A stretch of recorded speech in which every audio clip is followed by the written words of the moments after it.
भारत में 5G phone तो काफी समय पहले ही बिकने शुरू हो गए थे, लेकिन 5G इंटरनेट का कोई आता पता नहीं था। लेकिन अब भारत में 5G इंटरनेट का इंतजार खत्म हुआ समझिए। इस साल अगस्त महीने तक देश में शुरू हो सकती है 5G सर्विस। 7.5 लाख करोड़ रुपए से भी ज्यादा के स्पेक्ट्रम की होगी ये मेगा नीलामी। भारत के टेलीकॉम मिनिस्टर अश्विनी वैष्णव ने 5G इंटरनेट लॉन्च करने को लेकर अहम जानकारी दी है। उन्होंने बताया कि मई महीने के पहले सप्ताह में ऑक्शन को लेकर डिजिटल संचार समिति यानी DCC की बैठक होने वाली है। DCC दूर संचार क्षेत्र में फैसला लेने वाली सबसे बड़ी संस्था है। टेलीकॉम मिनिस्टर ने बताया कि ट्राई ने स्पेक्ट्रम के लिए 7.5 लाख करोड़ रुपए में ऑक्शन कराने की सिफारिश की थी, जिसकी वैलिडिटी 30 साल की होगी। पहले ये सर्विस भारत के 13 बड़े शहरों में लॉन्च की जाएगी। यह प्रोसेस सरकारी स्तर पर शुरू हो गया है और ऑक्शन खत्म होते ही 5G लॉन्च कर दिया जाएगा।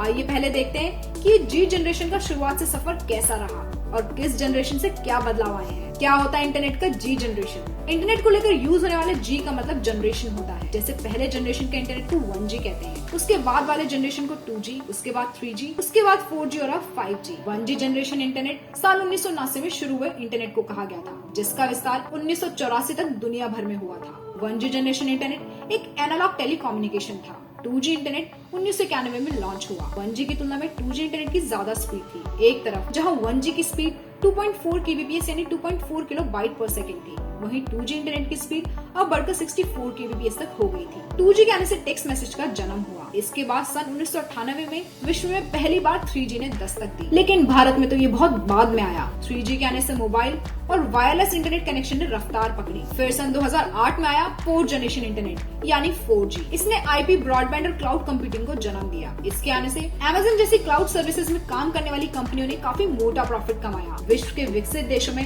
साल 2019 में 5G इंटरनेट लॉन्च हुआ, लेकिन भारत में यह अब शुरू होने वाला है। अब सवाल आता है 5G इंटरनेट के आने से ऐसे क्या फायदे होंगे जो 4G नहीं देता है, और 5G इंटरनेट से ऐसे कौन कौन से बदलाव देखने को मिल सकते हैं। 5G एक high speed wireless broadband internet सेवा है। 5G इंटरनेट 4G के मुकाबले अल्ट्रा हाई बैंडविड्थ पर काम करेगा, जिससे 5G इंटरनेट की स्पीड और कैपेसिटी 30 से 40 गुना तक बढ़ जाएगी, जिससे नेटवर्क लेटेंसी काफी कम हो जाएगी। पहले ये देखते हैं कि बैंडविड्थ होती क्या है। बैंडविड्थ होती है फ्रीक्वेंसी की रेंज।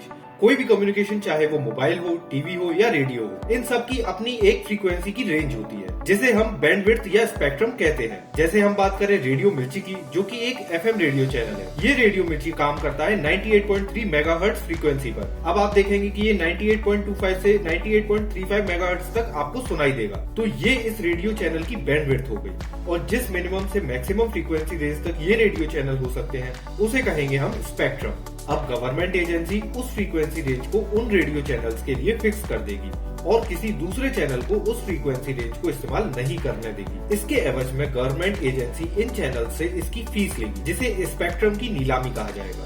भारत में मोबाइल और इंटरनेट को 2 गवर्नमेंट एजेंसी रेगुलेट करती हैं, ट्राई और DCC। ऐसा ही अब 5G इंटरनेट के केस में होने वाला है। 5G स्पेक्ट्रम की नीलामी से भारत को 7.5 लाख करोड़ से भी ज्यादा रुपए मिलने की संभावना है। 5G इंटरनेट में 4G के मुकाबले बैंडविड्थ काफी ज्यादा होगी, जिसे अल्ट्रा हाई बैंडविड्थ कहा जा रहा है। इससे नेटवर्क लेटेंसी रेट कम हो जाएगा। नेटवर्क लेटेंसी रेट का मतलब नेटवर्क में देरी या कनेक्शन खराब होना या रुक रुक कर इंटरनेट आना। ये सारी नेटवर्क की समस्या भी काफी हद तक दूर हो जाएगी। और अभी जो स्पीड Mbps में आती है, ये Gbps हो जाएगी। 1 Gbps 1024 Mbps के बराबर होता है। अब देखते हैं कि इससे क्या क्या बदलाव मार्केट और लोगों की लाइफ में आएंगे। वर्ल्ड की कई स्टैटिस्टिकल रिपोर्ट्स के अनुसार 5G इंटरनेट के आने से ग्लोबल इकोनॉमी को $13.1 ट्रिलियन का फायदा पहुंचेगा और 22.8 मिलियन जॉब्स जनरेट होंगे। लेकिन आपको बता दें, ये सभी अनुमानित है। इसकी असली पिक्चर 2035 तक ही सामने आएगी। 5G इंटरनेट के आने से डेटा माइनिंग और डेटा कलेक्शन बहुत तेज हो जाएगा, जिससे आर्टिफिशियल इंटेलिजेंस के सेक्टर में बहुत तेज से बढ़ोतरी होगी। जिससे बहुत सारे लोगों का यह भी मानना है कि काफी प्रोफाइल्स की जॉब ही खत्म हो जाएंगी। लेकिन आर्टिफिशियल इंटेलिजेंस के सेक्टर में जॉब बढ़ेगी, वर्क फ्रॉम होम के ऑप्शन बढ़ जाएंगे, क्योंकि गाँव देहात तक भी हाई स्पीड इंटरनेट पहुंच जाएगा। इंटरनेट की स्पीड ज्यादा होने से साइबर अटैक्स और साइबर इकोनॉमिक अपराध भी बढ़ सकते हैं। लेकिन एक बात तो तय है, यूट्यूब, नेटफ्लिक्स, Amazon प्राइम आदि अब HD फॉर्मेट में भी बिना अटके चलेंगे। भारत में आज भी बहुत बड़ी जनसंख्या आज भी ऐसी है जो अपनी ईमेल ID तक नहीं बना सकती। ये देखना दिलचस्प रहेगा कि भारत की कितनी जनसंख्या इसका सही फायदा उठाएगी और अमीर और गरीब दोनों में से किस वक्त को इस टेक्नोलॉजी का ज्यादा लाभ पहुंचेगा। इस वीडियो में फिलहाल इतना ही। अधिक जानकारी के लिए आप हमारी वेबसाइट www.नयाभारत.com पर विजिट कर सकते हैं। हम फिर मिलेंगे आपसे एक नई वीडियो, एक नई जानकारी के साथ। तब तक देखते रहिए मैं भारत। धन्यवाद।